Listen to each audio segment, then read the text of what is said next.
आला हजरत फाजल बरेलवी रहमतुल्लाह के छोटे साहिबजादे थे हुजूर मुफ्ती आजम हिंद मौलाना मुस्तफ़ा रजा खान साहब रहमत। 1.25 करोड़ आदमी मुरीद था ना। हजरत बड़ी दूर गए थे एक जगह पे, तो एक सेठ साहब कहने लगे कि मेरा बड़ा दिल करता है कि वो मेरे घर में क़याम करे, बड़ी मेरी ख्वाहिश है। चलो ठीक है, आपके घर क़याम करते हैं। हुजूर मुफ्ती आजम ना रात को उनके घर में क़याम किया। अब मुसाफिर के लिए तो अल्लाह ताला ने नमाज आदि कर दी है। 4 फर्जों वाली नमाज है तो रब करीम ने 2 फर्ज कर दिए। सुन्नत और नफलों में इजाजत दे दी, पढ़े कोई तब भी ठीक है, न पढ़े तब भी ठीक है। तो अब फर्ज जहां कम कर दिए गए तो हुजूर मुफ्ती आजम उस घर में मेहमान थे, सारा दिन की थकावट थी, तो जहां अल्लाह ताला ने फर्ज कम कर दिए वहां किसी पर पाबंदी लगाएं कि उठ के तहज्जुद भी पढ़े। आपने इशा की नमाज पढ़ी, आराम फरमाया, फजर के वक़्त उठे। उस शख्स ने बड़ी मुश्किल से ना फजर के बाद नाश्ता दिया और सवेरे शोर करने लगा, इतने बड़े पीर हैं, तहज्जुद तो पढ़ी कोई नहीं। लोगों ने उसको कहा, यार तो उस बात की पाबंदी लगा रहा है जिसकी अल्लाह रसूल नहीं लगाते। तो सफर के अंदर तो फर्द नमाज को अल्लाह ताला ने इजाजत दे दी है, तो तू नफलों की कहने लगा। जी नहीं मुझे नहीं समझ आई बात। उन्होंने कहा कि तुम्हें पता है हदीस क्या है कि जिसने, अल्लाह फरमाता है, जिसने मेरे वली से दुश्मनी की मेरा उसके खिलाफ ऐलान जंग है।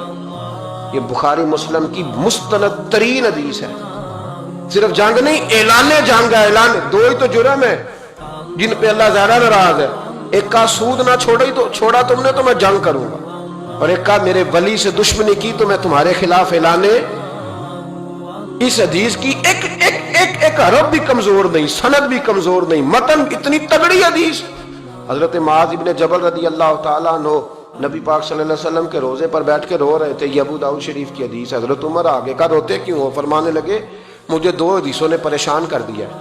एक तो नबी पाक ने फरमाया छोटी सी रियाकारी भी शिरक है, अगरचे शिरक असगर है पर इंसान से गलती हो ही जाती है।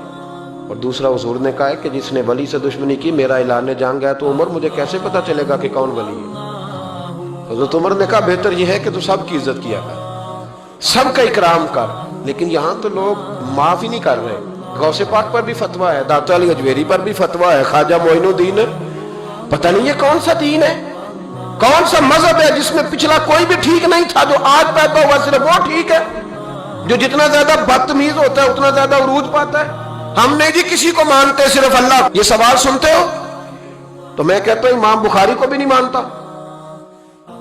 क्यों माना तूने इमाम बुखारी को? इमाम बुखारी को मानोगे तो बुखारी मानोगे, इमाम मुस्लिम को मानोगे तो मुस्लिम शरीफ को।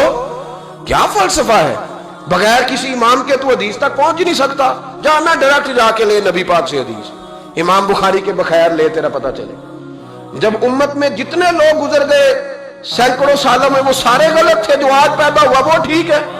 कोई टीवी पे बैठ गया, कोई यूट्यूब पे बैठ गया, सारे गलत थे। जी मैं नया आया हूं, मैं ठीक हूं। ये कैसे हो सकता है? बदतमीजों को उरूज मिलेगा।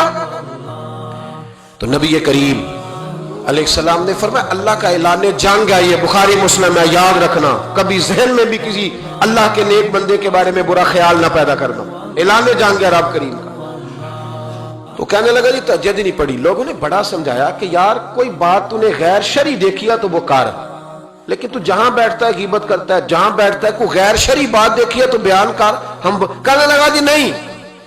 इतना चूंकि बड़ा सेठ था, जब उसे इतनी ज्यादा बात की तो हुजूर मुफ्ती आजम हिंद को तकलीफ हुई। आप रो पड़े, फरमाने लगे उसे ऐसा नहीं करना चाहिए था। मेरी कोई गलत बात देखता तो तबसरा करता। आपकी आंखों में आंसू क्या आए? उसके घर में तो आग लग गई। कहता सिर्फ वजूद के कपड़े बचे, बाकी हर शय जल गई। और फिर मैं 2 साल मेहनत करता रहा कि दोबारा मेरा घर, मेरा कारोबार मजबूत हो जाए, ना हो सका। फिर एक दिन तड़पा, किसी ने कहा वहां चला जा, माफी ले ले। तुझे पता है जब कोई वली का बेअदब होता है तो फिर रब उसका क्या हाल करता है। वहां चला जा, बच जाएगा। आया हुजूर मुफ्ती आजम की खिदमत में, दरवाजे पे दाखिल हुआ तो आप फरमाने लगे तूने अच्छा किया, तू आ गया और अब तुझे माफी मांगने की जरूरत नहीं। जा, मैं बगैर माफी मांगे ही तुझे माफ करता।